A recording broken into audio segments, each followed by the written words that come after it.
Joriy yil boshida O'zbekiston Davlat jahon tillari universitetining yangi o'quv binosi qurib foydalanishga topshirildi. Istiqlolimizning zamonaviy inshootlaridan hisoblangan mazkur o'quv majmuasida hozirda 2200 dan ortiq talabalar xorijiy tillarni o'qib o'rganishmoqda.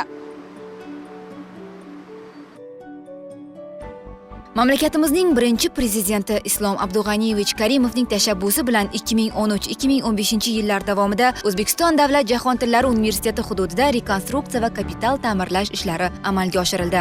Jumladan yangi barpo etilgan o'quv ma'muriy binosi va sport majmuasining qurilishi tugallandi. Bundan tashqari ikkita o'quv binosi, bitta axborot resurs markazi, talabalar turar joyi va oshxona zamonaviy ko'rinishda qad rostladi.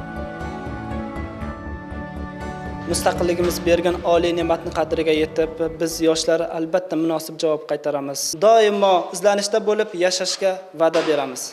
2012-yil 10-dekabrdagi chet tillarni o'rganish tizimini yanada takomillashtirish chora-tadbirlari to'g'risidagi qarorga muvofiq ta'limda har tomonlama jahon standartlariga javob beradigan xalqaro sefer tizimi joriy etildi. Zamonaviy metodlarni biz keng qo'llayapmiz. Bu yildagi 4-kurslarimiz preset dasturi asosida bitirib chiqib ketadi. Birinchi bitiruvchi guruhimiz shu bo'ladi. Bular nutqi yaxshi rivojlangan, ravon gapiradigan talabalar bo'lib chiqishadi. Chunki biz u yerda xalqaro hamjamiyatda keng qo'llanilayotgan metodni qo'llayapmiz. Bu malakalar integratsiyasi deb ataladi.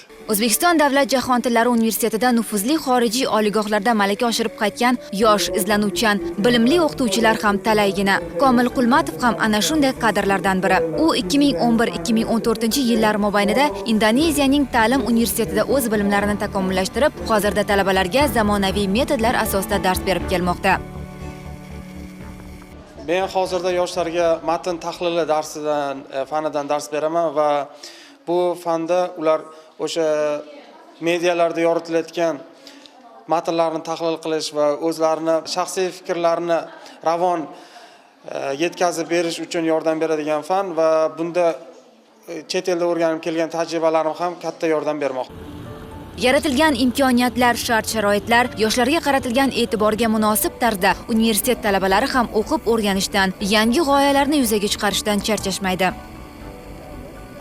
Bolaligimdan sportning judo, o'zbek kurashi, milliy kurash sport turlari bilan shug'ullanib, 5 yil davomida 10 marotaba O'zbekiston chempioni bo'ldim. 2012-yil Buyuk Britaniyaning London shahrida o'tkazilgan 7-jahon chempionatida bronza medalga sazovor bo'ldim.